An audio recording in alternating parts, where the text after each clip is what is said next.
Hola maestra, ¿cómo está? Buenos días o buenas tardes o buenas noches, dependiendo de la hora que esté viendo esto.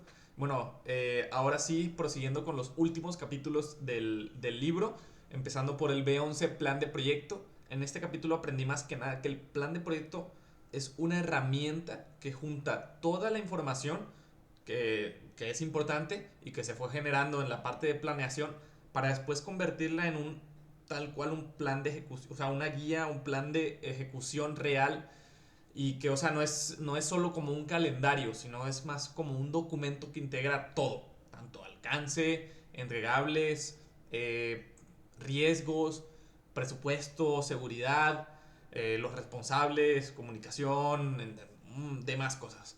Y en el reto de Arca, creo que esto lo podemos aplicar armando un plan claro que reúna todo lo que ya habíamos definido. O sea, la solución, los tiempos, entregables, los riesgos y quién actualiza cada parte, quién hace cada parte. Y así el proyecto no se queda como a rienda suelta, sino que sigue una ruta.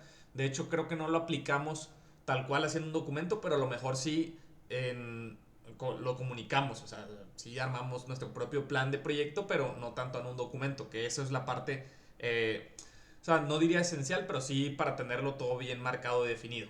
Y bueno, en mi vida profesional, esto me sirve más que nada para trabajar con más orden y tener una visión completa. Porque bueno, al final entiendes que un proyecto no, o sea, no solo es fuerte por la idea, sí, sí, o sea, sí es una buena idea, sino también si tiene una buena planeación y es bien integral y la integra de buena manera.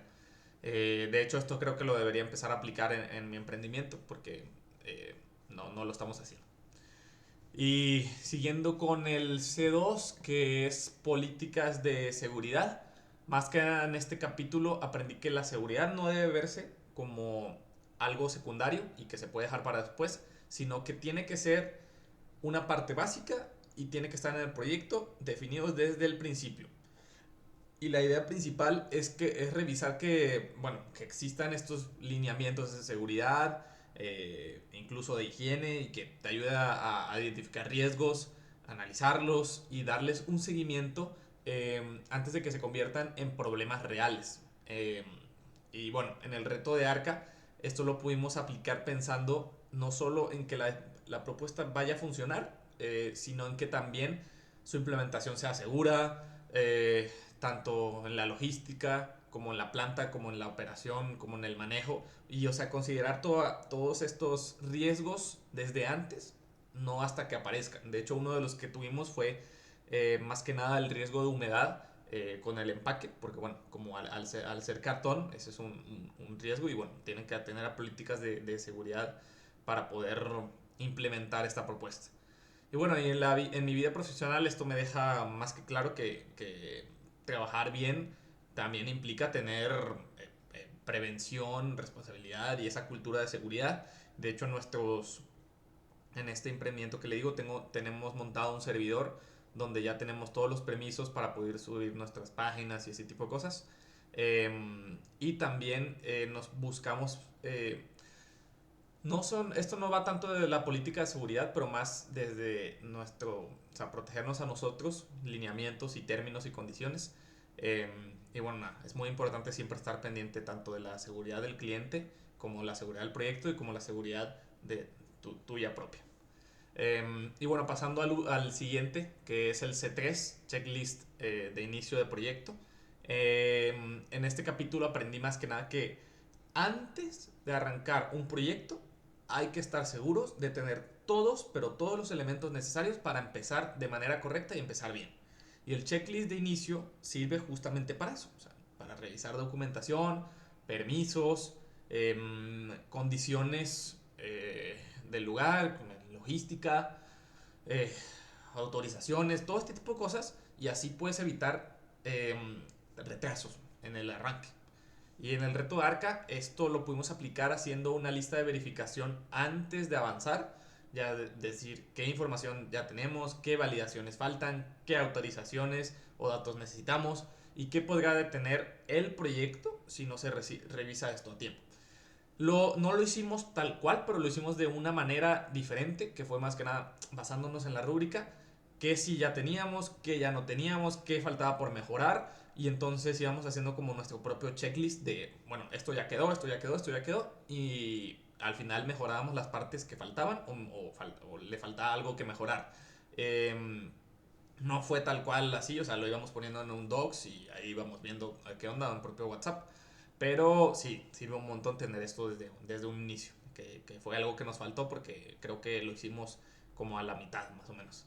Y bueno, en mi vida profesional esto me ayuda demasiado porque entiendes que comenzar bien un proyecto depende revisar lo básico en orden y no estar improvisando a la marcha que va siendo el proyecto. Está bien empezar en cada propuesta o cada cliente tener esto y tener un checklist básico y un checklist de cliente. Y bueno, pasando al siguiente capítulo que es el D2, control de calidad. En este capítulo aprendí más que nada que la calidad no se deja al final, sino que se controla durante todo el proyecto. En el libro se habla de tener lineamientos, mecanismos, herramientas que puedan asegurar que lo que se está haciendo realmente cumpla con los estándares que se fueron definiendo desde un inicio. Y hay diferentes estándares, de hecho están dependiendo de la empresa y dependiendo, no tiene que ser tampoco tan llevado a un framework, pero hay frameworks que te ayudan para eso como los ISOs. Pero también puedes tener tu propio control de calidad. Y en el reto de ARCA, esto lo aplicamos revisando que nuestra propuesta sí cumpla con los criterios que fueron acordados desde un inicio, que fuera funcional, que fuera viable, que a nivel técnico tuviera una buena estructura, que la presentación incluso fuera, o sea, el diseño y todo fuera bien hecho y que esté sustentado. No solo que se vea bien, sino que realmente tenga la calidad en lo que estamos prometiendo. Obviamente no se pueden hacer pruebas tan exhaustivas, pero hicimos pruebas ahí de validación que nos ayudaron para poder presentar esto de una forma más integral y más respaldada. Y en mi vida profesional esto te enseña y nos enseña a no conformarnos como entregar algo más o menos, sino a asegurarnos que el resultado siempre esté bien hecho y alineado con los estándares esperados. De hecho, en la empresa que le contaba que trabajo en Estados Unidos, siempre tienen a alguien específico, que de hecho es el Project Manager, que está haciendo QA. Y de hecho a mí me pidieron hacer QA, Quality Assurance, que básicamente es revisar que los sistemas estén dando, que no hayan bugs, porque así prevenimos que el cliente los encuentre antes de nosotros. Entonces nosotros hacemos nuestro control de calidad, pasan todas las pruebas y si pasaron ya le pasamos las nuevas features al cliente. Si no pasaron, bueno, se retrabaja para arreglar eso antes de que pase. Porque si no, bueno, si no haces esto, después te llega el cliente, mira, ¿qué pasó esto? Bueno, algo que te pudiste haber ahorrado si tuvieras un control de calidad. Y pasando a control de cambios, que es el D3, en este capítulo aprendí más que nada que los cambios en un proyecto no deben de manejar de palabra, sino de tener bien documentado todo y analizado. O sea, la idea es como identificar cada cambio, evaluar esto cómo impacta tanto en el alcance, en tiempos, en costo o calidad, y asegurarse de que todos los involucrados estén enterados de esto. En el reto ARCA esto lo pudimos aplicar si la propuesta cambia en algún punto, o sea, por ejemplo, ya sea en materiales, en costos, en entregables o en el enfoque propio de la propuesta. En lugar de solo comentarlo, habría que registrarlo, analizarlo y ver su impacto real en el proyecto. Nosotros hicimos algo parecido en nuestros documentos, como que íbamos ahí poniendo todo, pero no fue tal cual un control de cambio, sino fue más genérico y más general. Y en mi vida profesional esto sirve mucho porque entiendes que el orden en los cambios evita confusión, evita retrabajo y también decisiones improvisadas. Un cliente que tuvimos en la empresa nos pidió esto y de ahí también lo fuimos aprendiendo. O sea, cada vez que empezamos a realizar cambios, que lo documentáramos y lo fuéramos poniendo en documentos para que ellos fueran viendo como el timeline de las decisiones que fueron tomadas, por qué se tomaron y cuáles son las decisiones siguientes. Entonces, esto les servía como para ver todo el universo y entender mejor. Hay personas que, bueno, lo revisaban, otras que no les importaba mucho, pero al final siempre hay de todo y es mejor tenerlo a no tenerlo, porque también le sirve a tu equipo como al cliente. Y bueno, pasando al siguiente, que es L1, acta de recepción y entrega. En este capítulo aprendí más que nada que un proyecto necesita y debe tener un cierre formal, donde se documente claramente toda la información final y se entregue de manera ordenada todos los entregables. Y el acta de recepción y entrega no es solo como un papel y listo, sino una forma de dejar en constancia que el proyecto terminó y de qué es lo que se está entregando exactamente, ya sea un sistema, un archivo, no sé, un diseño, cualquier cosa. Y en el reto de Arca esto lo pudimos aplicar organizando el cierre del proyecto con todos los entregables finales, que era la propuesta, el análisis, conclusiones, documentación, anexos, prototipo, diseños, y de manera que todo quede claro de lo que fue lo que se hizo y que se está presentando. Que esto lo vería más como nuestro entregable final, pero no es necesario un entregable final así, sino por eso se llama acta de recepción y entrega.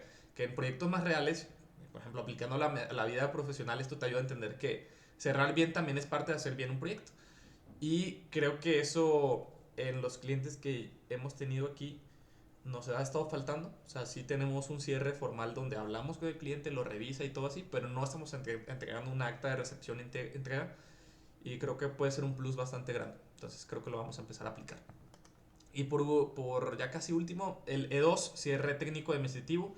En este capítulo aprendí que cerrar un proyecto no solo implica terminar la parte técnica, sino también ordenar la parte administrativa. Que bueno, el libro lo maneja como estrategia de entrega, donde se definen documentos que se van a entregar, cómo se van a cerrar, ya sea con proveedores o contratistas, y quién debe firmar el recibido final. Y en el reto de Arca, esto lo pudimos aplicar revisando que todo quede completo, tanto los entregables finales, el respaldo de información, los acuerdos y evidencias del trabajo realizado, y que no solo acabaran la presentación y listo, sino cerrar el proyecto bien en orden. Y en mi vida profesional, esto me enseña a ser como una persona más íntegra, o sea, más integral, más completa y profesional, porque bueno, también significa dejar todo bien claro y bien documentado. Que es lo que decía antes. Yo creo que normalmente lo que estamos haciendo aquí es más entregar la parte técnica y lo que importa es también ordenar la parte administrativa. Entonces voy a empezar a aplicar este tipo de cosas.